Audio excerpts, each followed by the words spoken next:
with David, where I have discussions with folks I would otherwise quite likely be seeing on the road if I were touring like usual. Your questions and comments are always welcome. I can kind of keep an eye on them in between thoughts. These live streamed broadcasts go out on various platforms at the same time: YouTube, Facebook, Periscope, VK, and Twitch. My Twitch channel can also be found at davidrovics.com/quarantine, which is where I also keep songs, podcasts, and other things related to this historical moment. The broadcasts can also be found in audio podcast form if you search for This Week with David Rovics on all the usual podcasting platforms. If you want to support my songwriting, live streaming, and podcasting activities, it's all made possible through crowd-funded support via what I call my CSA, or Community Supported Art Program. Those with the means can join at davidrovics.com/subscribe or at patreon.com/davidrovics. Okay, on to today's show. Yesterday, I interviewed Guy Smallman, a journalist, a photojournalist who, when not traveling and taking pictures in Greece or Afghanistan, is home in London, sometimes organizing gigs for people like me. And today's guest, Robb Johnson. Robb is another fine, upstanding Englishman who I first met a long time ago. Robb is, in my opinion, one of the very best songwriters on the planet and one of the most prolific ones. If you think I'm obsessed with writing songs about key historical developments of the first half of the 20th century, then you clearly have not yet familiarized yourself with the creative output of Robb Johnson. I'm not going to start listing song titles. He's on the same streaming platforms everyone else is on. Look him up. Robb has been writing, recording, and touring since around the time that punk rock was first born. Because he plays an acoustic guitar most of the time, and much of his music is actually fairly quiet, introspective stuff, they often call him a folk musician. While recording dozens of albums full of brilliant songs covering a wide range of topics, Robb also managed to raise 2 kids and spend several decades working full-time as a teacher. He has recently written a wonderful book published by PM Press called The People's Republic of Neverland, The Child versus the State. Robb Johnson, welcome to my little show. Oh, hello. How lovely to be with you in the ether. In the ether. So, somewhere out there. Robb, there are a lot of places we could start this conversation, but I would like to start with your new book, which seems more relevant now than ever, perhaps. We've got time. There are some people watching who are at home with young children who have been out of school for weeks now and are really suffering in many ways. And I just wonder if you could share some thoughts about this and maybe any insights you might have for anybody at home with small children right now. I mean, I'm springing this question on you, but I bet it's not the first time that you've thought of this particular scenario. It's been going on for weeks now. Yeah. I suppose the best thing to remember is that education is like, this is probably heretical, really, but education isn't necessarily what happens in school or what school tells parents they should be doing with their children. And I don't know. I always used to think that the opportunity presented by school holidays for interaction with your children was just great. It's more difficult, obviously, if you can't get out and about. But I think that the obviously the best place to start with, whether you're a teacher or a parent, is to talk about what your children are interested in and to explore those interests, to share the children's interests, to share your enthusiasms together, and go where your child goes, because that's your child is ever so wise. Children are really wise, and often know a lot more quickly and a lot better what adults have a trouble kind of identifying. So the great thing is to talk to children and to respect. The great way forward is to respect children's intelligence and follow their interests and share their delight. This is going to sound a bit like a sad old hippie, but I think that a child's capacity for delight is really significant, and it should be our capacity for delight before, and it is until capitalism gets hold of us and chews us up and spits us out as bitter and disappointed. So you got a great opportunity to share some really quality time. Unfortunately, in a limited space with your children, but that's something to be prized and treasured, I think, and seen as an opportunity, not a burden.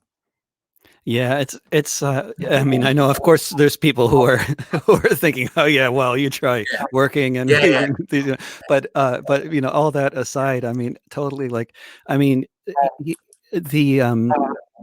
the, the school the homeschooling sort of, experience that so many people are now suddenly kind of thrown into, you know, having, in most cases, probably never read a book about homeschooling or unschooling or about any of these kinds of concepts, that they may just have never had to kinda think about or just never came yeah, across, and now and I imagine that there's a lot of people sort of imposing sort of an academic structure on their children and trying to make structure out of their children's yeah, lives in order to create structure out of their own lives. You know, I'm just yeah. guessing what might be going on in a lot of those places. But you would not advocate that form of a so-called education. You know, I would. No, no, not advocate that in schools Not at or all. No, not at home you know, or in school. I just kind of um, emphasizing yeah, what you just were talking about. It's just what they might call child-driven education yeah. or Because yeah.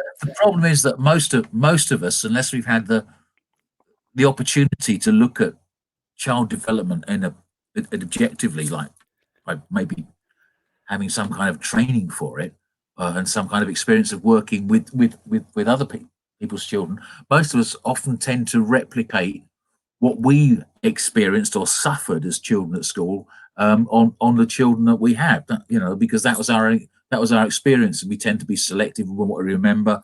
And the worst thing, of course, is if we have bad memories. We think that education was all about structure and routine, and that awful word discipline, rather than process and discovery. And you know, if you can't replicate that at home, please don't try. Because for a start off, school's a very different kind of experience, isn't it? Because your child has the opportunity to get lost in the collective, and obviously this is not, you know, teachers are really significant because they can organize the environment and they can intervene, and they should be wise enough to know when to intervene. But for the child, what's really important is being there, and their experience and their friendships and how they relate to other people and how they interpret the world that's presented to them with their peers. So you and also schools have the added advantage they give children away at 3:30, yeah, send them off home. So that fiction of school being some kind of authoritarian regime, you know, that can establish rules and can be quite repressive. At home, you don't have that. You just got the delights and the pitfalls of human interaction. And yeah, you're right. Also, like in Britain, occasionally I accidentally catch the television, and before I can switch on an old black and white film, you get some kind of ridiculous documentary about how parents are homeschooling their children, and they feature, and everybody who's featured in it tends to have obviously some kind of disposable income, because the children will have massive kind of screens that I could never afford, and the education is often taking place in a nice kitchen with an island in the middle of it. So yeah, you know, like in everything, the the less economically secure you are, the more difficult a lot of life is. Um, so yeah, you have to kind of, but even then, there's nothing. You know, if you can do things with your children, yeah, money helps, but it's not. It's not a substitute for interaction. It's the quality of your interaction with your children that's Yeah. most. Yeah, there's just so many levels, of the whole question to take on, like, in terms of the current moment, of course, like, when you're talking about any kind of advice, because, I mean, even just advising, for parents who are in some kind of a situation where they're economically secure, whether they have work or not, and they're trying to, you know, do something with their kids who are no longer in school and are really suffering from the social isolation. I mean, that's, Yeah, In Denmark, they just, you heard about that they're opening up for the young children, and it's not like they're over the whole crisis. I mean, they're really dying as well, but they've pretty much got, it seems like in Denmark, like in Germany, they've kind of gotten control of the outbreak, and the first thing they want to do is open up schools for young children, like before anything else. And that's such a Danish move, I think. But it also makes so much sense, doesn't it? It does. I mean, again, I'm not as secure in my knowledge of American schools, but unfortunately, in the UK, we've had a neoliberal model at school. It's about quantification, and we have a model of education that devalues the informal socializing that children do in school. So I have a nasty feeling that in the UK, when schools open up, they'll be content based. They'll be keen to get children learning and making measurable progress again, rather than providing an environment where children can realize the importance of what is important to them, which is socialization. And like in Denmark, I saw a head teacher talking about his school being open, and he was saying it's so important that children are with their peers, and that seemed to me to be the aim of reopening schools, that children are with peers, and that's perfect.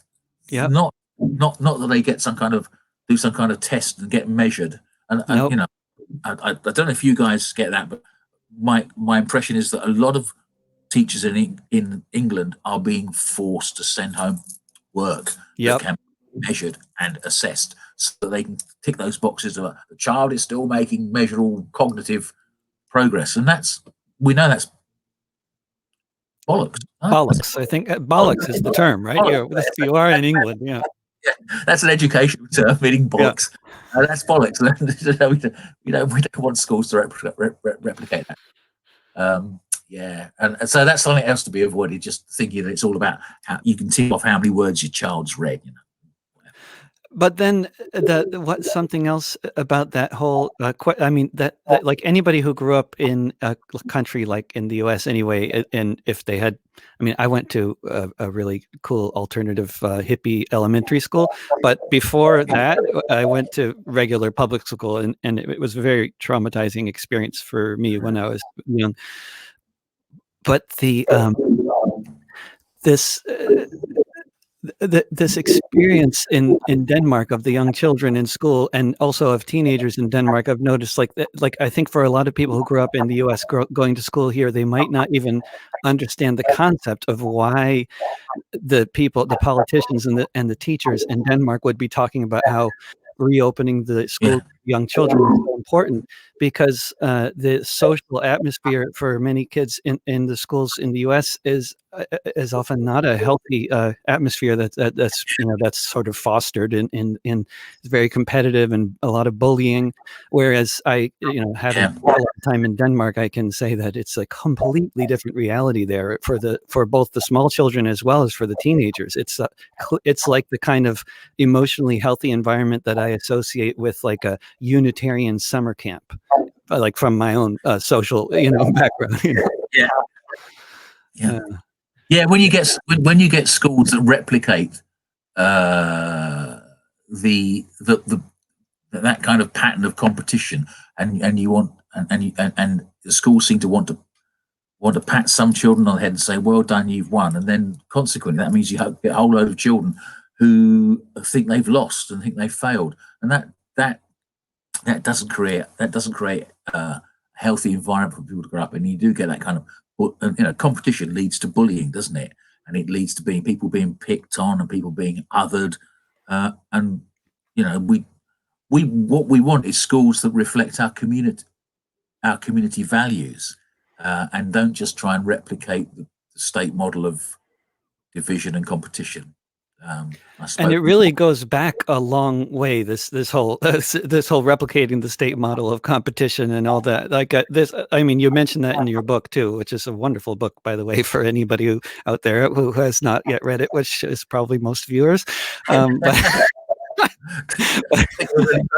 Not to make any assumptions, if they're all subscribers to PM Press, then maybe they, other people have read it. But you talk a lot about the history of education and how it's been, how it's been created to be what, one little thing that I remember from reading a book about the history of Japan, that it is a very little known fact. I'm pretty sure you don't come across in your book, but when education was made mandatory in Japan after the Tokugawa regime was overthrown in the 1860s, the first thing that the people of Japan did once education was made mandatory was burn down 10% of the schools that had just been built. Because the people of Japan were aware and afraid that this was not going to just mean people are going to learn how to speak English or something. This is going to mean they're going to learn how to be little emperor worshippers, which is exactly what happened. I mean, that was that I thought fascinating and very unknown reaction to mandatory schooling. But can you talk a little about the history of mandatory education and public education and how it's been used by the state? You talk about in your book? Yeah, I mean, it's the state education as we know it evolved out of the capitalist class finding itself with a couple of problems at the end of the 19th century. They thought they could use mandatory education to address. First of all, it was seen as a desirable attribute of imperialism. There was the impression that Prussia had managed to unify Germany and to defeat the French because they had mandatory schooling and they had a very efficient state imposition of schooling. So a lot of people thought that if you educated your working class, they would become more efficient in terms of empire. Obviously, that also moved through to making sure that your working class were educated enough to operate the technology you wanted them to operate. So there was that as well, as industry and capitalism evolved, more complicated, became more literate and more numerate. You'd want a workforce that had the basic elements of literacy and numeracy. And of course, the other thing they wanted to avoid was people falling into the hands of other forms of education. You could see it at the end of the 19th century. Working class or non-state organized endeavors to educate children, whether it's in Spain and it transferred over to America with the free schools. But I mean, I've just finished reading about a life of Louise Michel, the heroine of the Commune, and I'd forgotten that she spent most of her life as a teacher. And when her colleagues commented upon her classrooms, they said that her methods were very unorthodox, but also very successful. So you've got all those reasons why the state would want to apply education for the masses that it could control. It was a utilitarian to if you like, make the workforce pliant, enabled enough to make a contribution that would further industry and empire, but also educated to support the values of the state. And there's I think the same thing is replicated in America. Only the values were not so obviously state. Well, in Britain, obviously, we had the flags and the royal family, so everything was kind of related to the apparent hegemony of the royal family. But in America, the state schools are very, very much focused on competition and making sure that people were good employees, and you'd get and this awful idea of you could use schooling to filter out the ones that you wanted, to identify possible people who would be able to adopt positions of loyal, subservient workers who could run things at a certain level. And also you could then you could then decide who was going to spend their life cleaning the shit, who was going to spend their life maybe pushing a pen, and it was seen as a way of imposing without too much trouble, as we said earlier, competitive based, but a stratified layer of society, sorting out people for their jobs with that old fig leaf of social mobility. That, well, if you're a good little doggy, you might get to wag your tail in a suit in an office, and if you're a bad little doggy, then you could just probably die in a gutter, really, because we couldn't use you. But, speaking of social mobility, one thing that always occurred to me traveling around in Europe is that, like, I mean, I know, like, statistically, the United States has a lower rate of social mobility than pretty much anywhere in Europe, right? Much more rigid class lines here, even though there's a much more of an illusion of social mobility that people have in their minds. But at the same time, like, knowing that is statistically the case, it's still kind of a little surprising to me to be in places like in Germany where they have this, or I think by the time people are 12, they're pretty much tracked into either like college track Yeah. or vocational. What do you? I know you're not necessarily expert on the German educational system, but I know you've spent a lot of time in Germany, and I wonder if you have any thoughts on that. Yes, it's interesting. They do that. I can't remember what the is it a gymnasium? Yeah, that's only what's that? That's like year 13 or something, Yeah, you right? get to go. They do selection, and so those children who are deemed to be uh, of more it tends to be academic based, doesn't it? It still tends to be based on academic skills. So those children who are more academic, who the state thinks they can use in an academic way, tend to go to gymnasiums, and the other children go to a different level of schooling. What I would say about the German system is that my impression, and it is only an impression, but my impression is that there are two things. Those who don't get selected to go to the gymnasiums, they aren't as written off educationally. They receive a different kind of education, but there is an intention that they will still have an educational experience. It's just that it's just different. Mm-hmm. Our experience in Britain, for example, with the 11 plus, was that those who were selected to go to grammar schools had a very good education, and the 80% who weren't selected, and that's the interesting statistic. It's like 20% get cherry picked and 80% don't, and the 80% who didn't get cherry picked received a very unsatisfactory education that often just left them marking time till they reached the school leaving age. And there was a different quality, because Britain's very class bound, to the kind of education offered.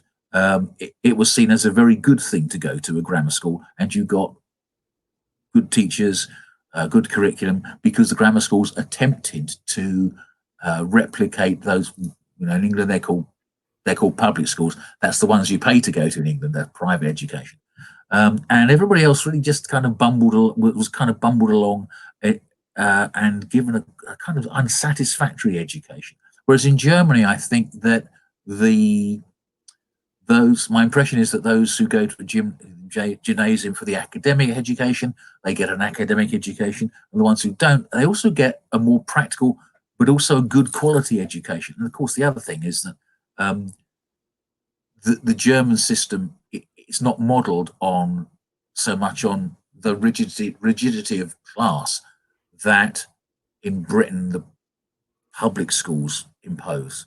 We've just seen, you go to a public school, that fast tracks you to Oxford, and then learn. You form a government. You're Right. called. You form a government whether you're David Cameron or Boris Johnson, neither of which should be allowed to run like a cake stall at a village fair without being supervised by a matron. But if you go to Eton, you go to Oxford, it's like a get out of jail card straight the way through. And also, I think that the system falls down, and a selective system falls down like that, because particularly in Britain, since with the neoliberalism of Thatcher. I mean, Thatcher's deliberate aim was to destroy the working class. When I was growing up, my mates who went to the secondary modern schools, they spent their time disliking this education experience. But they came out, they got a job. There were guaranteed jobs. The ones who are a bit more able, they tend to work in banks, and the ones who are definitely considered non-able, they worked in kind of more manual kind of service industries. But there was work to go to. What Thatcher did, of course, was completely destroy the idea of there being a working class. So there are no jobs. There are no jobs for the underclass. There's less jobs even for those who are who seem to do well in the system. But that makes things in Britain particularly difficult, I think, because in Europe, for all its faults, it never has the history of such a rigid class system, I think. And also, there's a kind of functioning society for people to go into once they leave schooling, which is not at all the case here. Yeah, no doubt.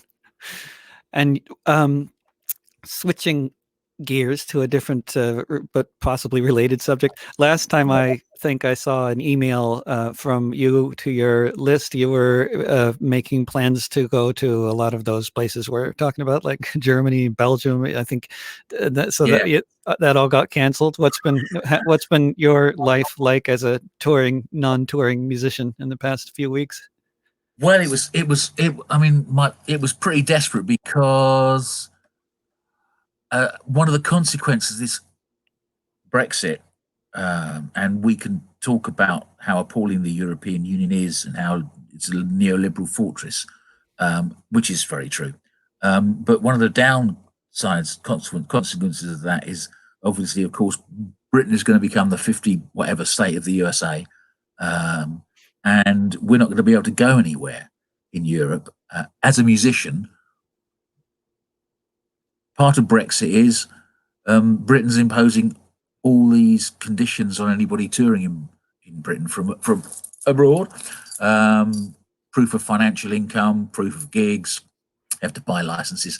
So obviously Europe is likely to apply the same restrictions to anybody from the UK wanting to play in Europe. And that's going to be it's going to be effectively impossible for humble people like myself with an acoustic guitar and all the organisation with regular records behind me. That is the cat. He's getting on a bit to get into Europe. You're going to need to be I don't know, like some kind of big machine with a record company behind you before you can tour Europe. It's just not going to happen. So I was kind of hoping I might be able to have another farewell tour of Germany and a visit to Belgium, because that you know how wonderful it is playing in Europe, because people are really interested in music. I think they're really interested in a diversity of music. So I don't think I'm going to be going anywhere ever again. I'm going to be stuck here on stupid island. And it's sounding a little pessimistic there. Well, and that's the other thing, of course, is that there are less and less there's less and less live work in the UK. There are less and less venues. Pubs are closing. We have my experience is that on Europe, people are interested in live music. They go out and listen to live music, and in Britain, my experience of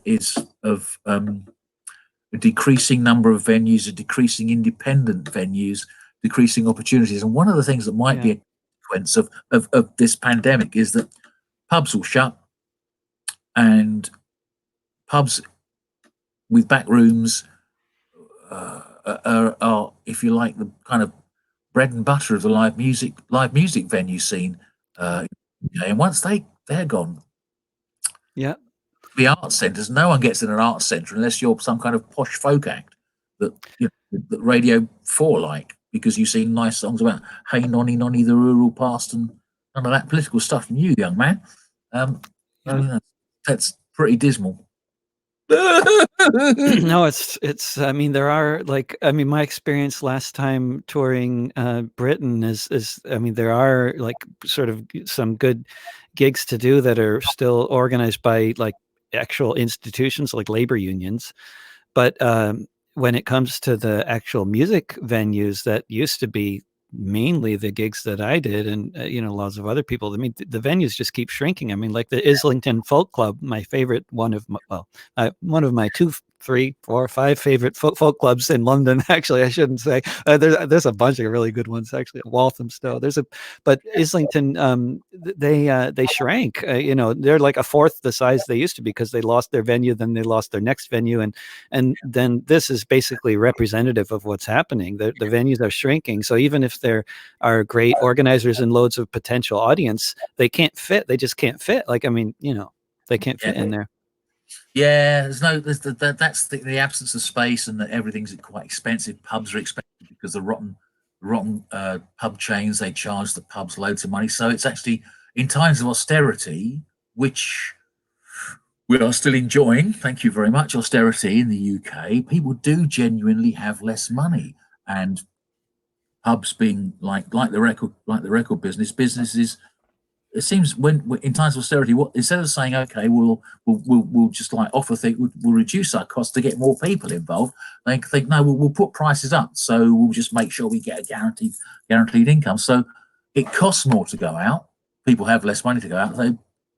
They might as well just stay home after having gone down the off license and got six tins of crap Polish lager and sit and watch something on YouTube because it's free. Yeah, it's free, and there's a lot of stuff out there on the internet, and their rent has probably also just doubled, and their wages didn't double or increase at all if they're living in London.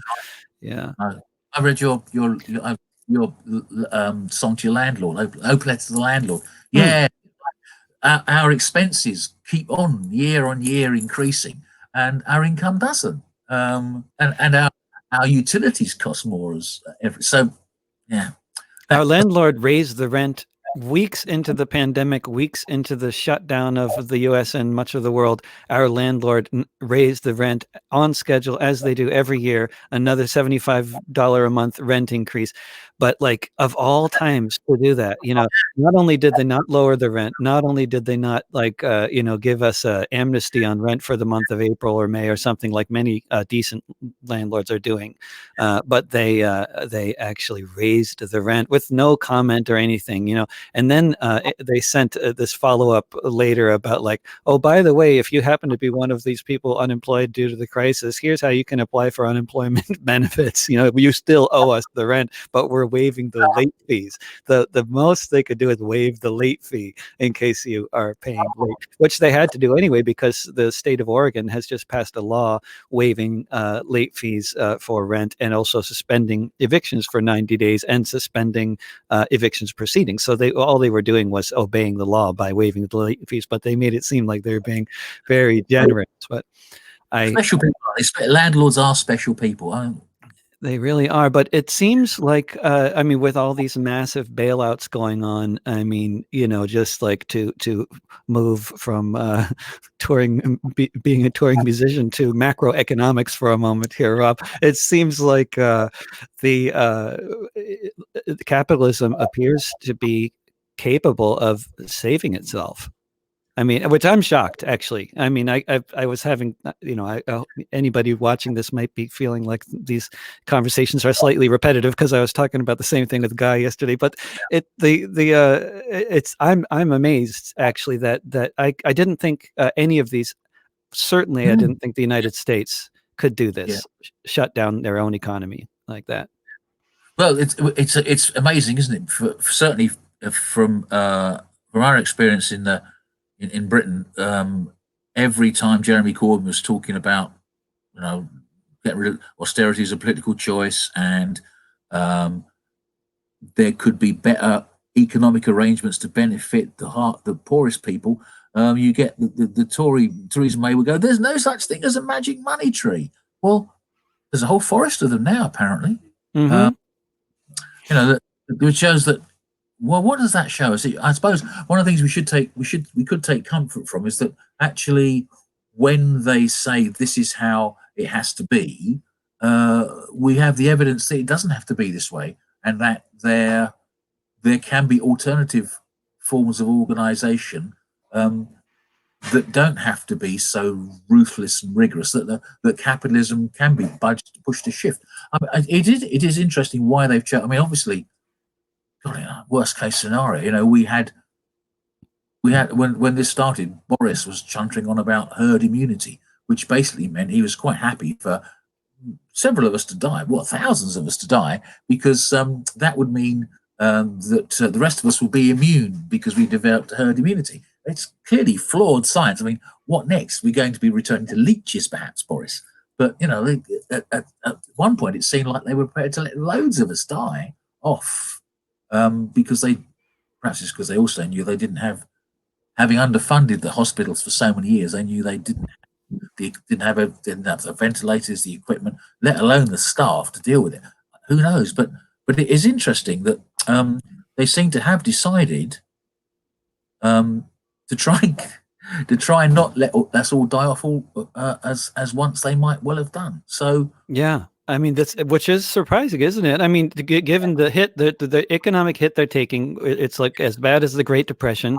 And we're talking about saving a relatively random selection of people, which ultimately will involve a lot more poor people than anybody else, but clearly also involves rich people, which is probably part of the whole, a big part of the whole equation. But even so, it's still like, I mean, I was telling Guy, and this movie that I recommend anybody should see while they're quarantined is this 2016 Godzilla movie called Shin Godzilla, which is like the first Godzilla movie, is actually astute, incisive political commentary masquerading as science fiction, and but this one is like very reminiscent of Dr. Strangelove in its sort of the content, although the tone is less overtly comical. But it is basically about the politicians of various local and state and national level in Tokyo basically having meetings trying to decide the fate of Tokyo and basically, and the fate of Japan. But they're weighing whether they should let the city be destroyed in order to destroy Godzilla, or whether they should allow the entire economy of the country to be shut down while they fight Godzilla in a more targeted way. And they're it's a very close competition between these different views. Like, should we sacrifice the 10 million people of Tokyo in order to save the Japanese economy, or should we not? And in the movie, they were actually more cynical than what apparently appears to be the case in reality, which is that they're not willing to sacrifice Tokyo. Yeah, it's strange. I suppose one always has a more pejorative view of your own country, because I mean, the Boris, they really are not very nice people, and I wouldn't put anything past them. And Donald Trump, I think, is really not a very nice person. I wouldn't, but I have the impression that in America there are different levels that are not quite so subsumed by Trumpism. Whereas I find that in Britain, everything is kind of subsumed by the Tories. Have used this getting Brexit done to assert the control, the illusion of control, and the illusion of a one nation that they have control over quite effectively. And I suppose again we're going to come back to comparisons with Europe, but I think there's still a kind of sense of civic responsibility to a lot of the governments of Europe that I think we have had in Britain for a long time. I mean, although it took a lot of effort. 4 cheers for the French people for making Macron give up on his neoliberalism. Right. I mean, the yellow vests. Have you been to France since that's been happening? I managed to look. The time before last I was in Paris was just the day after they had completely accidentally, the day after the anniversary, and Paris is all a bit kind of edgy. But I've kind of managed. Oh no, I was in Paris for 2018. I went on the May Day march, which was really great until the Black Bloc came head on with the CRS, and the CRS were out to make a point, and they just went, "Whoa, off we go!" And so Wait, you broke up for a second there. The Black Bloc came with what? the Black Bloc were at the front of the meeting, and they got as far as the McDonald's, which is obviously tempting, and so they set fire to the McDonald's, as you know, as you would. Yeah. But the riot police went, "Yep," because I mean they were just everywhere. They were down and they were all kind of tooled up, like they were just waiting for something to happen. So March went, "Oh, okay, time to go home." But it's been heartening to see on the I'm not in favour of violence, but sometimes you can't help but have a warm feeling when you see the riot. Yeah. In the recent because again they're not very nice people. You wouldn't want to spend time in a bar with them, would you? That's kind of No, and also the neighborhoods where a lot of the major activities have been in Paris are just these are neighborhoods that are just dripping with obscene amounts of wealth. You know, I mean, they're disgusting places. I mean, other than the architecture, you know. Yeah, yeah. They always have the nice places, don't they? The rich, they always live in nice places. It's funny that. But Knightsbridge, speaking of such neighborhoods, Knightsbridge, where all those embassies are in London. Wow, that is just wow, what a neighborhood. Yeah, you see the fruits of empire, can't you? See what all that nicking things around the world builds you, can't you? It's all immoral. Back. But as I say, Germany. I think Germany's really interesting because, Merkel's quite interesting. And Angela Merkel, at one time leader of the free world. That's quite a funny idea, wasn't it? But again, I mean, I think it's quite significant that she spent her time growing up in the DDR. And there's just a kind of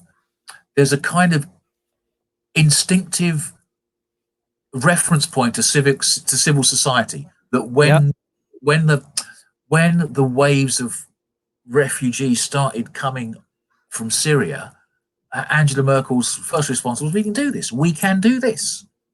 You wouldn't get the UK government was having to have its arm twisted to take 100 children or whatever it was, and even then reneged on taking the children. But it grudgingly it was an ex-Labour MP who was now a Lord, who was from the Kinder Transports, who made sure that Britain committed to taking children refugees, and even then the government reneged on that. Whereas we can do this, and obviously that's put a great strain on certain parts of the German idea of self-identity, and it's fueled far-right fuckwits. But far-right fuckwits are kind of easily fueled, aren't they? They're easily fueled, yes. But I mean, certainly Angela Merkel, for a conservative chancellor or of any country, of prime minister, if she will go down in history as one of the more loved ones by humanity. And that's we can do this. That's almost impressive. Yeah, it is. I think there are those connections to civil society and to sort of certain elements of humanity that and a guy might counter to that, as he did yesterday, that Angela Merkel was motivated by having all these skilled workers, which is largely what they got from Syria in the first big wave.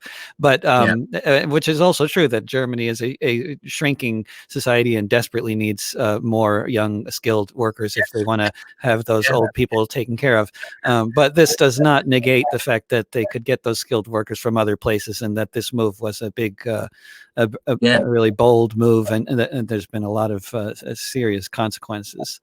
But then it comes at the same time as they're you're freeing up pricing on rent in apartments throughout Germany, which is causing all kinds of problems for Germans to get decent cost of housing, and at the same time as they have to compete with hundreds of thousands of new residents, which is not helpful for fueling the AfD. But your first time in when you first went to Germany, was it was it East Germany that you went to? When you first went there quite a while ago, and you played at the festival I went as a festival teenager, first of all, as a teenager. Uh-huh. school exchange. I went. It was really hilarious. So this was in 1972, I think. It was the height of the economic miracle. I'd never been anywhere as lavish as the house I was staying in. Everything had a cover on it. The toilet had a cover. The phone had a cover. And it was just everybody was doing so well. It was really nice. It was Mainz, West Germany, so it was really cool. And I went back a couple of years later, and I was to work, and that was when it was starting to come apart. And I was working in a bank, and I went to the union meeting, and the union shop steward came down and said, "I'm afraid I have bad news for you. We might have to be in conflict with the management." And everyone went, "Oh my goodness! Oh no!" And that was like the Baden. I remember going to Frankfurt. It was the time of the Baden-Meinhof resistance, and everything was really edgy. So I didn't go to the East until 1987 when I went for the East Berlin, just before it all came apart. And I have a very I like the East, and I then started playing in the East in Turingen from about 2000. So I feel I know the Aussies quite well, and I enjoyed my time in East Berlin, and I did come away with the conclusion that I thought, on balance, for all its faults, it had a better form of social organisation than the West. I think push came to shove, I'd rather be on that side than on the side I've just come from. This was at the height of Thatcher. She just trashed the miners, and things were kind of. I thought, well, and there was nobody homeless. Everybody had a job. Beer was cheap. There was state-sanctioned rock and roll, but hey, we get state-sanctioned rock and roll here. It's just sanctioned by corporations. So, but Thatcher was in solidarity with the East European unions, huh? Yeah. Because they need unions. They need unions there, unlike the Western privileged workers that don't need unions. That's right. Yeah. But that reminds me of the when Attila was saying when he first Attila the stockbroker when he was first in where was it was it in Albania where they said that they didn't have any Albanian punk bands because the Albanian youth had nothing to rebel against but they liked the British punk. Yeah. That's I remember Leon Rosselson. Leon's superb. He went to the first political song festival in Berlin, and he kept saying, "Where are your political songs?" And all the well-behaved East German songwriters were saying, "We don't need them because we live in the workers' paradise." So, great. So but they must have political songs against the U.S. war in Vietnam and that kind of thing, right? Against imperialism, yes, but there's nothing really we need to protest about here because everything's fine. Everything's just tickety-boo. But still, when you actually are living in the post Thatcher, post Reagan era, and with the situation as it is, I mean, the idea that in places like these lovely cities that, I mean, maybe a lot of the buildings look the same, maybe it's hard, but to find like you're in your song Breakfast in Chemnitz, you have to, if you've had enough to drink, you might not know whether you're in Rostock or Chemnitz or Harlow or but these post-war cities, but still these really basically nice buildings that had very functional electricity, flush toilets, places for your bedroom and your living room, and they were virtually free to live in. And for anybody who is attempting to live in a closet today in London or Portland or New York or Paris, it's it makes the GDR seem really like paradise. I mean, you can't say in a way this is part of history you're not allowed to say because of the triumphalism of the post, the post end of history. Of course, everything's wonderful because we all like to think the good guys win, don't we? But because the West triumphed, it must mean the rest was right. So you live in a closet, you're homeless. That's your fault, and your story isn't important because we can listen to someone who's got a successful story to sell, which which validates the society, which validates that view of history. And it's not often you get awkward people saying, well, actually, maybe there's something to be said for a society with decent housing for everybody, and that kind of we're going back to talking about schools again, isn't it? I think if we look at the human animal, a little human animal, when it toddles onto the planet, it is as it pretty much is supposed to be.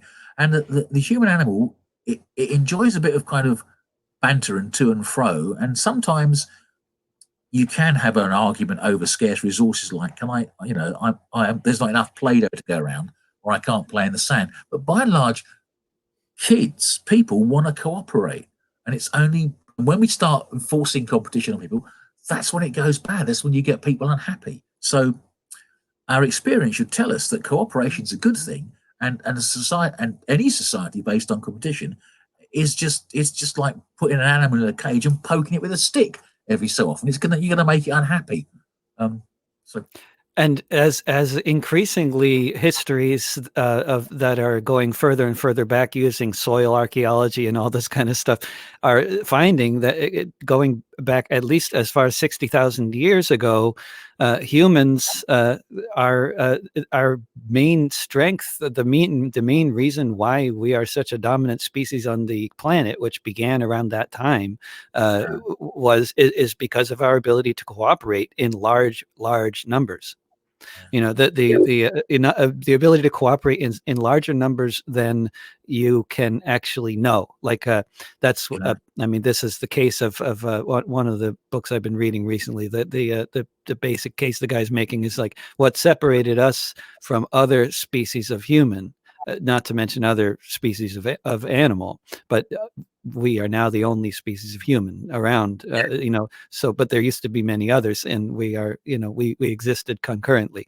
And the other species of humans, at least according to this research, is they never were able to cooperate in groups greater than like 150 people or so, whereas Homo sapiens developed the conceptual ability to conceptualize groups of larger than anything you could ever know on a personal basis, which is what makes us so successful, which is I think, a cooperation. Once again, maybe that's kind of underlying why the state hasn't let herd immunity take its place, because at a certain level we go, this is fucking stupid. I mean, I think there's a practical level, because they know if we all if what we're seeing is that society only operates because all these people work together. And at the moment, the people who previously society has denigrated as unskilled, like the people who go and clean the bins, people who drive vans to deliver